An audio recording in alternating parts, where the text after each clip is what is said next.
नमस्कार, my name is DK और ये हमारी ज्योग्राफी की झीलों की क्लास है। इससे पहले लगभग हम 13 पार्ट कंप्लीट कर चुके हैं और ये 14वीं क्लास है। अगर आप मेरे चैनल पर नए हैं तो प्लीज़ मेरे चैनल को सब्सक्राइब कर दीजिए। चलिए शुरू करते हैं भारत की झीलें। देखिए, भारत की झीलें पढ़ने से पहले हमें ना झीलों के बारे में पता होना चाहिए कि झीलें क्या होते हैं। ज्योग्राफी के अनुसार झीलों की डेफिनेशन क्या है। तो ज्योग्राफी के अनुसार झीलों की जो डेफिनेशन है वह है जल से भरा हुआ गड्ढा। गड्ढा मतलब गर्त, जल से भरा हुआ प्राकृतिक गर्त को ही हम झील कहते हैं। मतलब अगर आपने कभी देखा हो छोटे पैमाने पर अगर गड्ढा है उसमें आपने पानी भर दिया तो वो छोटे पैमाने पर आप उसको झील कह सकते हैं, लेकिन झीलें बहुत विशाल होती हैं, बहुत बड़ी होती हैं। तो झीलों की जब हम बात करते हैं तो प्राकृतिक एक बहुत बड़ा गर्त है जिसमें पानी भरा होता है, उसी को हम झीलें कहते हैं। तो झीलों की डेफिनेशन है जल से भरा हुआ एक प्राकृतिक गर्त, उसी को हम झील कहते हैं। तो अब जैसे हमने झील को समझ लिया कि झील कहते किसे हैं, अब हमें ये समझना है कि झील के प्रकार कितने हैं। तो देखिए, झील के प्रकारों की बात करते हैं ना, झील के लगभग वैसे तो कई प्रकार होते हैं, लेकिन जो इम्पोर्टेंट है आपको वे पता होने चाहिए। और उसमें भी जैसे पहले नंबर का जो प्रकार है वो है विवर्तनिक झील। देखिए, विवर्तन का मतलब ही है हलचल, पृथ्वी की हलचल के द्वारा निर्मित जो झील है। बाय द वे, अगर पृथ्वी में हलचल हुई तो क्या होगा, पृथ्वी में बड़े पैमाने पर दरार होगी और दरारों के बीच अगर वर्षा का जल या नदी का जल या ग्लेशियर का जल अगर उसमें भर जाए, उस दरार में भर जाए, तो उस दरार से निर्मित झील को हम कहेंगे विवर्तनिक झील।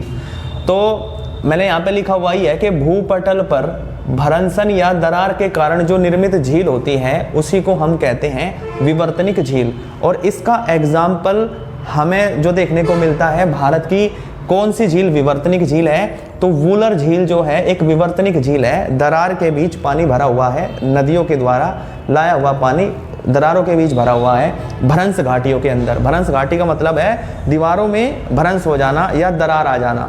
एक है सोमेमोरी जो झील है वो भी एक विवर्तनिक झील का उदाहरण है। फिर इसके बाद जो दूसरे नंबर का टाइप है वो है क्रेटर झील। देखिए, जब हम क्रेटर झील की बात करते हैं ना तो क्रेटर का मतलब होता है गड्ढा या कौन सा, जो जैसे बाय द वे हमारे पास एक ज्वालामुखी है, ये पृथ्वी के अंदर से लावा का उद्गार करता है बाहर की ओर और वो इधर उधर फैला देता है, लेकिन एक समय के बाद लावा ठंडा भी हो जाता है। मतलब पृथ्वी के अंदर से निकलने वाली जो ज्वाला है वो कम हो जाएगी और कम होने के बाद वह बंद हो जाएगा, लेकिन ऊपर आपको एक शंकुआकार होल देखने को मिलेगा। इस शंकुआकार होल में जैसे ये जो है ना आपको देखने को मिलेगा शंकुआकार होल। तो इस शंकुआकार होल में जब अंदर मतलब पानी भर जाता है, वर्षा का जल भर जाए, तो इस निर्मित झील को हम कहते हैं क्रेटर झील। तो मतलब ज्वालामुखी के बंद होने के बाद वर्षा का जल यदि उस स्थान पर भर जाए जहां से ज्वालामुखी का उद्गार हुआ था, तो उससे निर्मित झील को हम क्रेटर झील कहते हैं। और इसके एग्जाम्पल भारत में सोनार झील इसी का एग्जाम्पल है, नैनीताल इसी का एग्जाम्पल है, राक्षस ताल भी इसी का एग्जाम्पल है और खुरपा ताल भी क्रेटर झील का ही उदाहरण है। फिर इसके बाद है वायुड़ झील या वायु के द्वारा निर्मित झील। देखिए, इसका जो निर्माण होगा वो राजस्थान के क्षेत्रों में ज़्यादा देखने को मिलेगा जहाँ पर रेतीला भाग पाया जाता है।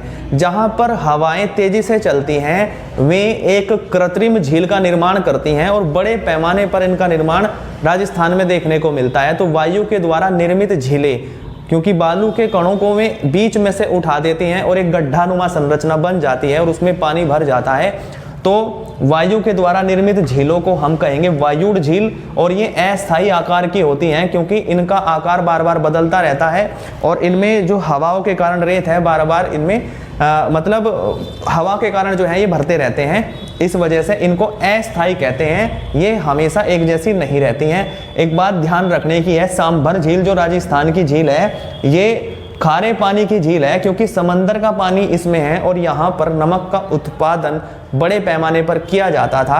अब यहाँ पर नमक का उत्पादन पता नहीं किया जा रहा है, नहीं किया जा रहा है, पर यहाँ पर नमक का उत्पादन होता था, ये मैंने पढ़ा है।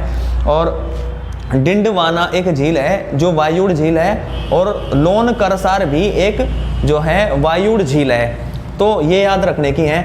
इसके बाद नदी झील। नदी झील का मतलब है नदियों के द्वारा बनने वाली झीलें। देखिए, अगर कोई नदी ऐसे बह रही है तो बहने के बाद ये कई शाखाओं में बढ़ जाती हैं, जैसे बंगाल की खाड़ी में गिरने वाली बहुत सारी नदियां बीच में डेल्टा का निर्माण करती हैं। लेकिन कई बार ऐसा होता है कि इस क्षेत्र में यहाँ पर पानी जमा हो जाता है, तो यहाँ पर पानी जमा होने की वजह से जिन नदियों का या नदियों के द्वारा निर्मित झीलों को हम कहेंगे नदी झील, और इनका आकार भी हमेशा एक जैसा सा नहीं रहता है, क्योंकि नदियों के द्वारा लाया हुआ जल कभी इनको प्राप्त होता है, कभी वर्षा का जल प्राप्त होता है, कभी समंदर के पास इनकी स्थिति ज़्यादा निकट होने की वजह से इसका निर्माण होता है। तो ये बात ध्यान रखने की है कि नदी झीलों का जो निर्माण है वो मतलब डेल्टा झीलों के रूप में देखने को मिलता है। अब देखिए, वैसे तो हमारी जो क्लास है झीलों की इतनी बड़ी नहीं है, लेकिन फिर भी यहाँ से ना कुछ क्वेश्चन आते ही हैं, और मैं देखो इतनी झीलें हैं भारत में, याद करना संभव नहीं है, लेकिन हम इम्पोर्टेंट झीलों का हमको पता होना चाहिए। पेपर में इम्पोर्टेंट झीलें ही पूछी जाती हैं, इसलिए मैं विद डायग्राम समझाने का प्रयास करूंगा, और लगभग 10 मिनट के अंदर भारत की सभी झीलें समाप्त हो जाएंगी। तो चलिए शुरू करते हैं। देखिए भारत की झीलें, तो देखिए जब हम ना भारत की झीलों की बात करते हैं तो हम उत्तर से लेके दक्षिण तक, यहाँ तक कन्याकुमारी तक, उत्तर में जम्मू कश्मीर से लेकर कन्याकुमारी तक हम जितने भी जिले हैं उन सबको देखेंगे।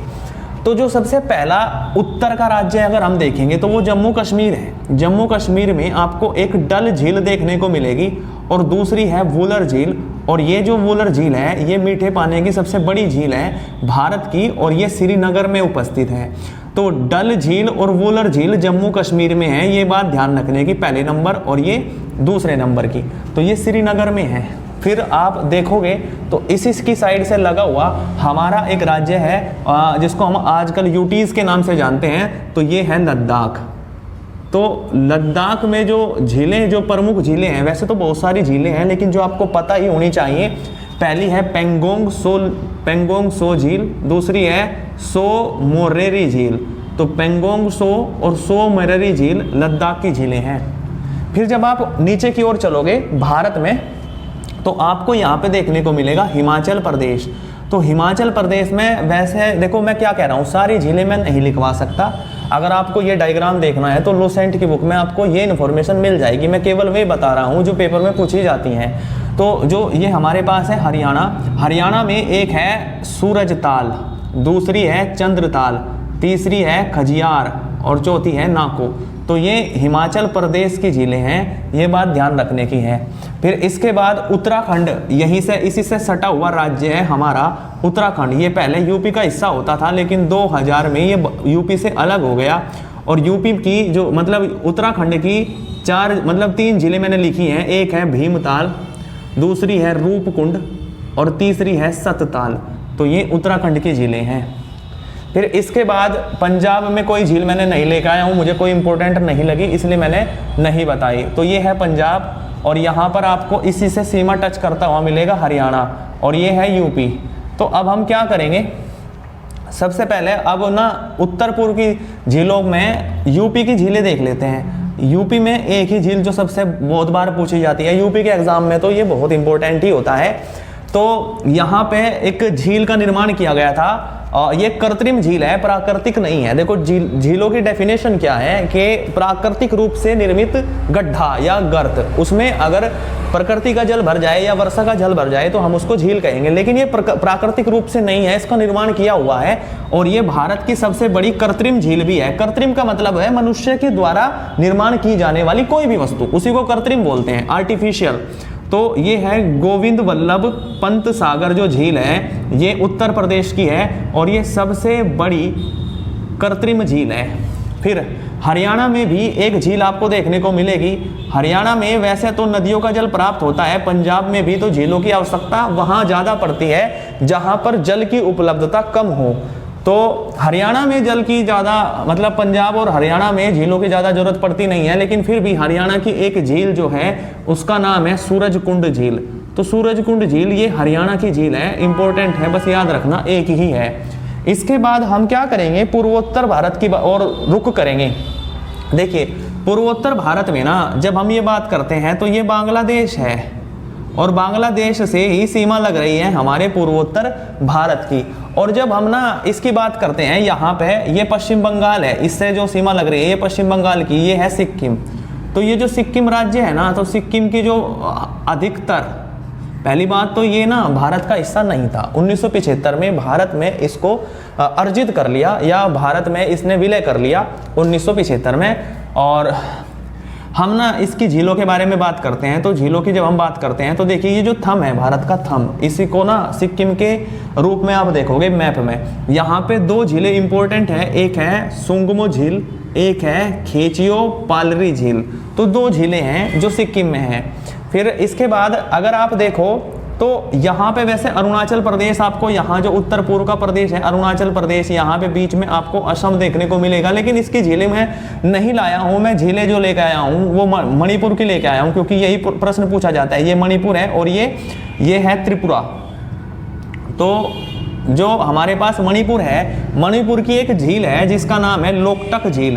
और लोकटक झील बहुत इंपॉर्टेंट है, क्योंकि ये प्रश्न बार बार पूछा जाता है कि वह कौन सी झील है जो फुमड़ी के लिए प्रसिद्ध है, तैरते हुए राष्ट्रीय उद्यान के लिए प्रसिद्ध है, तो वह लोकटक झील है। तो मणिपुर की लोकटक झील फुमड़ी के लिए प्रसिद्ध है। और यहाँ पे एक तैरता हुआ राष्ट्रीय उद्यान आपको मिलेगा, काबुल लामजाओ राष्ट्रीय उद्यान। तो तैरता हुआ राष्ट्रीय उद्यान के लिए ये प्रसिद्ध है मणिपुर की झील। तो ये थी हमारे उत्तर पूर्व की झीलें। फिर हम जो बात करेंगे, हम जो अब अपने पश्चिम में आ जाएंगे। पश्चिम में हमने हिमाचल प्रदेश देख लिया था, अब हम राजस्थान को देखेंगे। देखिए राजस्थान का एरिया रेतीला एरिया है और यहाँ पर पानी की उपलब्धता बहुत कम देखने को मिलती है। नदियाँ लंबा मार्ग तय नहीं करती हैं और थार के रेगिस्तान की उपस्थिति यहाँ पर पानी की समस्या पैदा करती ही है। इसीलिए इस क्षेत्र में ज़्यादातर आपको झीलों का विकास देखने को मिलेगा। और इसीलिए जो भारत की सबसे बड़ी खारे पानी की झील है सांभर झील, वो भी यहीं पर आपको देखने को मिलेगी। तो ये राजस्थान है। राजस्थान में एक झील है पुष्कर झील, एक है सांभर झील और एक है धीरव झील।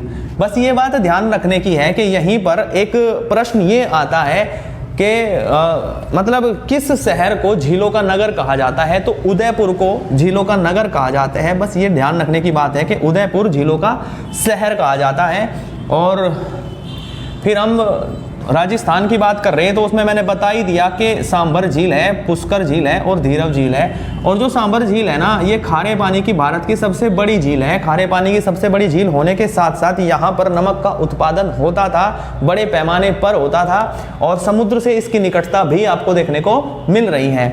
और फिर ये हमारे पास गुजरात है, और गुजरात में एक झील है जिसका नाम है नील सरोवर। तो नील सरोवर झील जो है गुजरात में है। फिर इसके बाद ये हमारे पास मध्य प्रदेश है, हमारा मिडिल ईस्ट, जो हमारा बीच का भाग है मध्य प्रदेश। यहाँ पर मैं 2 ही लिख कर लाया हूँ, एक है तवा झील, एक है भोज आद्र। तो 2 झीलें मैं यहाँ पर लिख कर लाया हूँ मध्य प्रदेश की। फिर इसके बाद यहाँ पर अगर आप देख रहे हो तो ये महाराष्ट्र है और यहाँ पर ये है गोवा। तो महाराष्ट्र और गोवा की जो सीमा, महाराष्ट्र की सीमा कर्नाटक से लगती है। तो मैं कर्नाटक की झीलों की बात करूं, सबसे पहले कर्नाटक में जो है ना, एक है बेल्लादुर। तो बेल्लादुर जो झील है ये कर्नाटक की झील है। और यहाँ पे केरल की जब हम बात करता हूँ तो तटीय इलाका है केरल। तो यहाँ पर जो झीलें मिलेंगी ना, हमें साफ पानी की मिलेंगी, स्वच्छ पानी की मिलेंगी, निर्मल पानी की मिलेंगी। और कौन सी है? ताजे पानी की जो झील है वेम्बनाड झील यहीं पर मिलेगी केरल में। तो केरल में ये जो वेम्बनाड झील है। दूसरी है वीरनपुंजा झील, ये भी केरल में है। अष्टमुड़ी झील भी केरल में है। और वेम्बनाड नट्टू झील जो है ये भी केरल में है। तो केरल की ये जो झीलें हैं, 4 झीलें हैं, 4 की 4 आपको याद रखनी चाहिए। पहले नंबर की है हमारे पास वेम्बनाड झील, दूसरी है वीरनपुंजा झील, तीसरी है अष्टमुड़ी और चौथी है वेम्बा नट्टू झील। इसके बाद कर्नाटक की मैंने बता ही दिया, बेल्लादुर जो झील है ये कर्नाटक की है। इसके बाद पूर्व की झीलों के बारे में बात करेंगे। तो पूर्व की झीलों की जब हम बात करते हैं ना, तो ओडिशा उसमें नंबर 1 पर है। ओडिशा की जो झील है सबसे पहले चिल्का झील है। ये खारे पानी की झील है क्योंकि समंदर के द्वारा इसका निर्माण हुआ है। फिर यहीं पर आपको मिलेगी तेलंगाना राज्य में उस्मान सागर एक झील है, हिमायत एक झील है, हुसैन सागर एक झील है। फिर जब हम ना बात करते हैं तमिलनाडु की, तो तमिलनाडु की जो झीलें हैं, एक है काली वेली झील और एक है वीरानम झील। तो ये 2 झीलें हमारे पास किसकी हैं? तमिलनाडु की। आंध्र प्रदेश में एक झील है जो बार बार पूछी जाती है और वो है पुलिकट झील।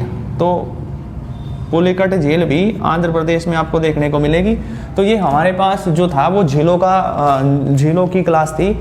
और इसके बाद हमारी जो क्लास होगी वो भारतीय जलवायु की क्लास होगी। अगर आप मेरे चैनल पर यहाँ तक हैं तो आपका बहुत बहुत धन्यवाद। और मैं लगभग ज्योग्राफी, इंडियन ज्योग्राफी कंप्लीट पढ़ा चुका हूँ। यूपी पीसीएस तक की गारंटी मतलब मैं ले सकता हूँ कि आपके जो सवाल हैं यहाँ से बन जाएंगे। और बाकी आपका बहुत बहुत धन्यवाद। Bye bye.